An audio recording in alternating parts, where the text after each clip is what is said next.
Did you know that in San Francisco, voter turnout in the last mayoral election barely surpassed 40%?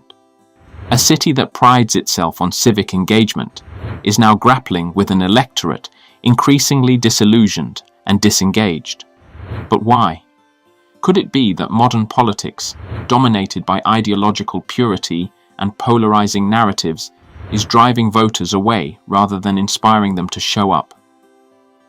Today, we're diving into a hotly debated topic: how the shifting tides of political discourse, particularly what some label as woke politics, might be influencing elections, voter behavior, and, yes, even the fate of leaders like San Francisco Mayor London Breed.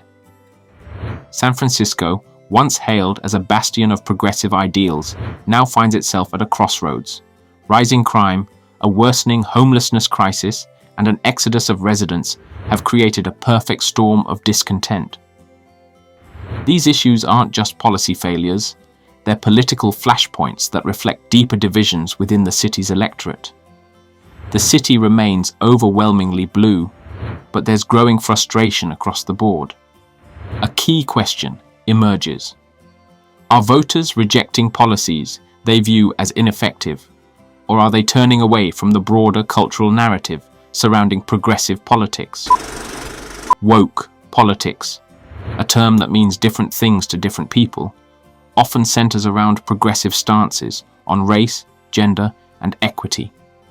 Critics argue that it prioritizes ideology over practicality, alienating moderates and conservatives. Supporters, meanwhile, view it as essential to addressing systemic injustices. But here's the twist.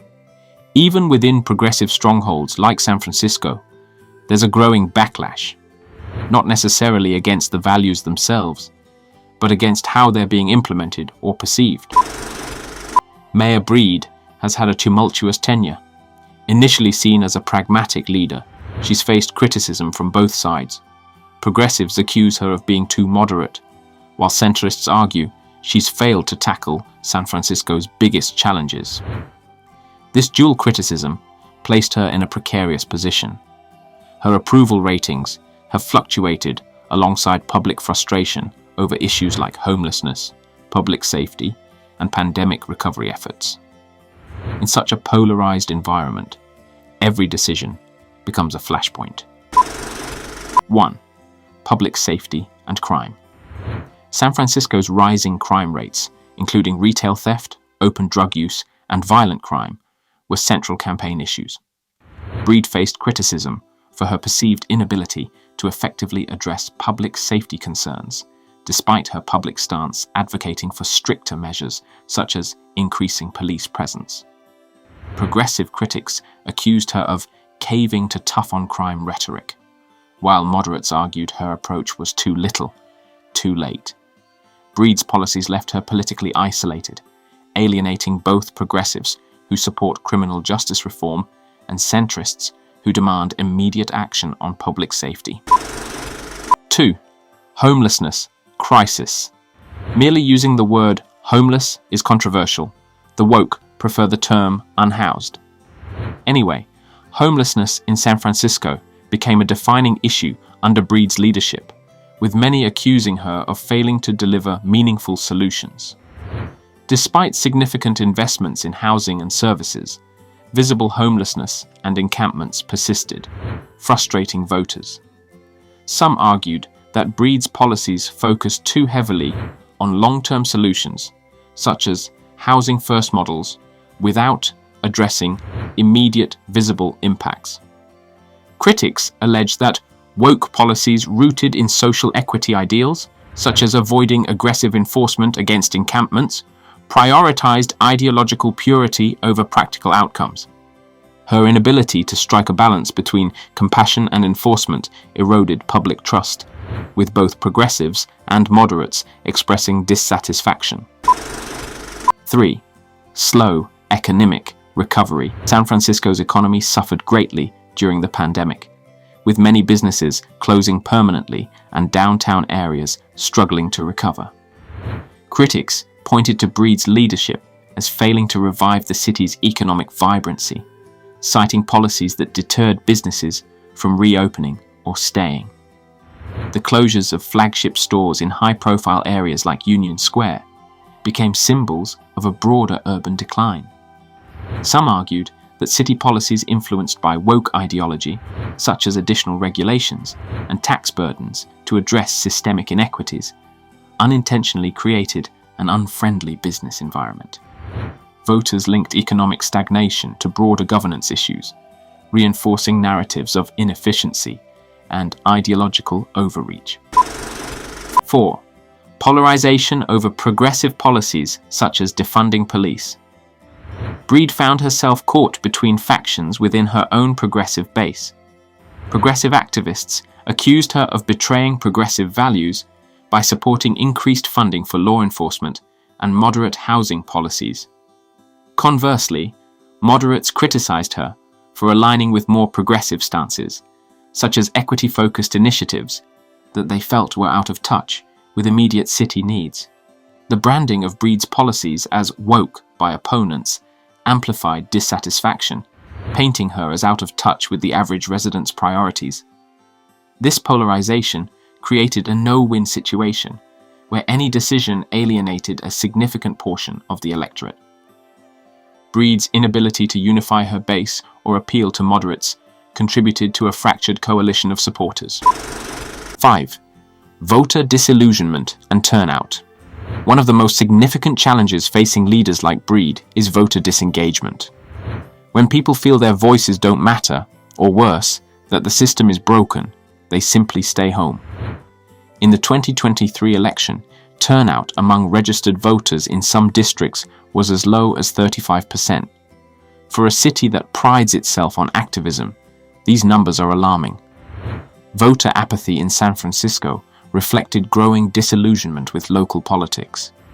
Many voters felt Breed and other city leaders were not addressing key issues effectively, leading to historically low voter turnout. The perception that city leaders, including Breed, prioritized woke ideological battles over practical governance alienated both progressive and moderate voters. Low turnout, particularly among disenchanted moderates, significantly hurt Breed's ability to build a winning coalition. 6. Perception versus reality. Breed's public image became a target for critics who viewed her as symbolic of broader failures in governance. Her attempts to implement nuanced policies were often overshadowed by perceptions of inefficiency and ideological rigidity. Conservative and centrist critics weaponized the term woke to frame Breed's leadership as overly focused on progressive values at the expense of practicality. These narratives undermined her credibility, even among supporters, creating a political landscape where opposition to her leadership became widespread. 7. The rise of the billionaire class. In the past 2 decades, San Francisco has become a playground for billionaires. The tech boom brought massive wealth, but it also exacerbated income inequality, drove up housing costs, and reshaped the city's identity. While many residents struggled to make ends meet, the city's wealthiest began wielding increasing political influence, funding campaigns and pushing policies aligned with their interests. Daniel Lurie, founder of the nonprofit Tipping Point, positioned himself as a champion of pragmatic solutions to the city's biggest problems: homelessness, crime, and economic recovery. But his campaign also benefited from significant backing by the city's wealthiest residents. While Lurie's ties to influential donors and tech executives was a plus, the Levi Strauss heir self-funded 81% of his almost $5 million election fund, allowing him to outspend opponents on advertising and outreach.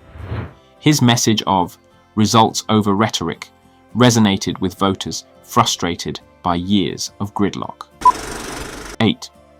Broader political context, the Trump surge and woke fatigue. Breed's challenges were compounded by the national polarization of politics.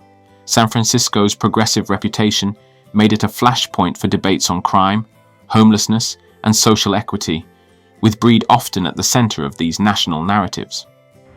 Critics on the right, used San Francisco as an example of woke, governance gone wrong, amplifying scrutiny on Breed's administration. Breed's leadership became a symbol for broader cultural debates, distracting from her actual record and policy achievements. San Francisco's future depends on bridging the gap between idealism and pragmatism. Whether that means re-evaluating policies, shifting messaging, or addressing the root causes of disillusionment, one thing is clear: voters are demanding results, not rhetoric. So, did woke politics cost London Breed the mayoral election? Or is this a broader reckoning with governance and accountability in progressive cities? The answer isn't black and white, but it's a conversation we need to have. What do you think? Is San Francisco a cautionary tale or a city on the brink of renewal?